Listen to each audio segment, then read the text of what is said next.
Bezrat Hashem Bishuato, quelques questions diverses.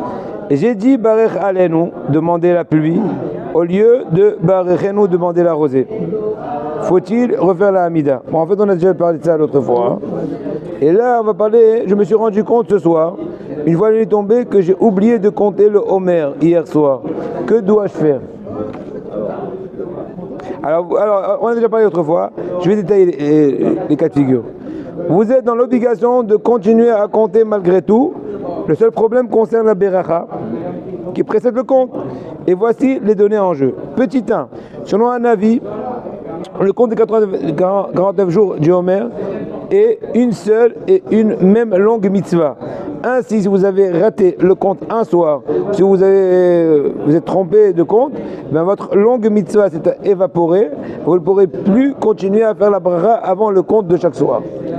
Selon de nombreux autres avis, vous pourriez théoriquement continuer à compter avec bracha, car ils considèrent que chaque soir c'est une nouvelle mitzvah. Et donc le fait que vous ayez manqué un soir n'empêche pas, le lendemain soir, de faire la bracha pour compter.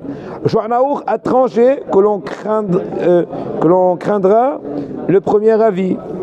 Vous ne pourrez plus faire la bracha avant de compter. Il sera bon de demander chaque soir à l'officiant ou à un fidèle de penser à vous acquitter au moment de la bracha, et vous penserez à vous faire acquitter lorsqu'ils la prononceront, et ensuite tu diras Hayom, ceci, cela, la Homer. Question, durant le Homer, des cours de... J'en ai déjà parlé de ça l'autre fois. Une seconde. On n'a pas eu le faire, on ne commence pas alors. Une seconde. Ah, si. Oublié. Hier soir tu as oublié, ce matin tu comptes avec le... Nouvelle question. Ce soir tu fais la bracha. Oui, si tu as compté le matin, ça te rattrape. Voilà. Mais hier soir tu n'as pas compté 42 au Homer comme ce qu'on a aujourd'hui. Et ce matin tu dis Ayom, Shneim Varbaim Homer, Shem Shashavot, tu as rattrapé, tu peux continuer ce soir avec bracha. La bracha. J'ai l'habitude d'aller en voiture. C'est une question qu'on a déjà parlé ultérieurement, mais on n'a pas complètement fini les détails, donc c'est le moment un peu de payer les dettes.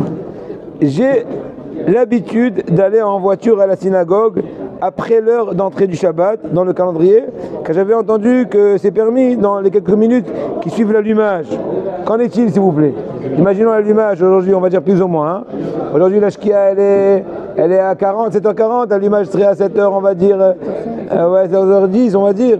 D'accord? Lui, il dit, je sors à 7h10, ma femme a allumé, je prends ma voiture et j'arrive à la synagogue à 7h20. 7h20, c'est dit 20 minutes ou au moins un quart d'heure, imaginons, avant la Shkia.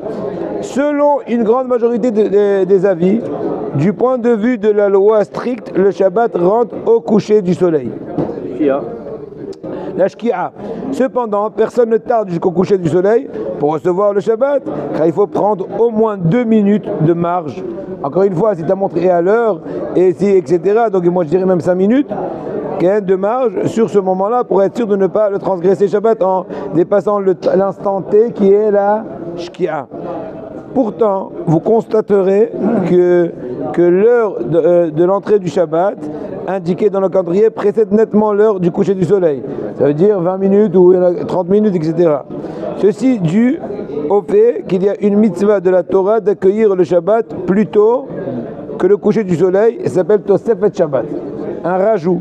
Donc on rajoute un peu. Un débat existe entre les décisionnaires en ce qui concerne ce rajout. Cependant, certains pensent qu'il peut être de quelques minutes avant le coucher du soleil, imaginons 5 minutes avant. D'autres pensent que ça doit être 13 minutes et demie ou 20 minutes plus tôt, avant la Shkia, avant le coucher du soleil. Si vous arrivez à la synagogue plus de 2 minutes avant le coucher du soleil, vous n'aurez pas transgressé le Shabbat au sens strict, mais vous aurez pu être perdu à la mitzvah de cette Shabbat. Donc dans ce cas-là, vous aurez pu perdre cette mitzvah-là. Donc il y a de plus grandes... voilà, donc c'est le principe à faire attention.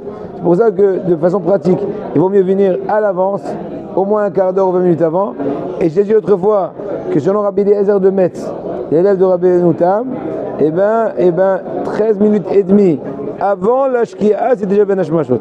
Donc selon lui, depuis 13 minutes, si on arrondit 20 minutes avant la Shkia, déjà on rentre dans un problème. Bien que la halakha n'est pas comme lui, mais tant qu'on peut au moins gagner son avis, tant mieux. Encore un petit truc. Est-il permis pendant Shabbat de mettre du lait froid dans ma tasse de café? Réponse, votre tasse est un keli sheni, n'est-ce pas? La tasse c'est Kilisheni parce que l'eau qui est dans le koum-koum, c'est Kilishon. Une fois versée dans la tasse, c'est Kilisheni. Ensuite, tu rajoutes ton verre de lait, ta goutte de lait. Votre tasse c'est un Kilisheni, et donc interrompu, et donc réputé de ne pas cuire. En conséquence, si vous versez du lait froid dedans, il n'y a pas à craindre que le café chaud cuise le lait froid. On peut se demander pourquoi, si le café est brûlant, la halakha maintient malgré tout tout ce qui cuira, même si la thé de café est brûlante. On va aller du principe que le lait ne s'est pas considéré être cuit, puisque c'est Kilisheni, c'est bon. Réponse, bien connu du Tosfot. Étant donné que les parois du Kilisheni sont froides, même si le liquide est brûlant, eh bien la force de cuisson a été atténuée. Pourquoi? La force de cuisson est construite de deux éléments. Les parois chauffées, qui étaient sur le feu, ont été chauffées avec les filaments, je ne sais pas, et aussi l'eau chaude elle-même. Mais quand il manque un des deux, entre autres quand tu verses ton eau certes bouillante sur une paroi, sur un Kilisheni dont les parois sont froides, déjà il casse la force de cuisson, sans spécialement atténuer le degré de chaleur. Donc c'est ça, il douche à savoir. Voilà, ben, voilà, ben, c'est arabe.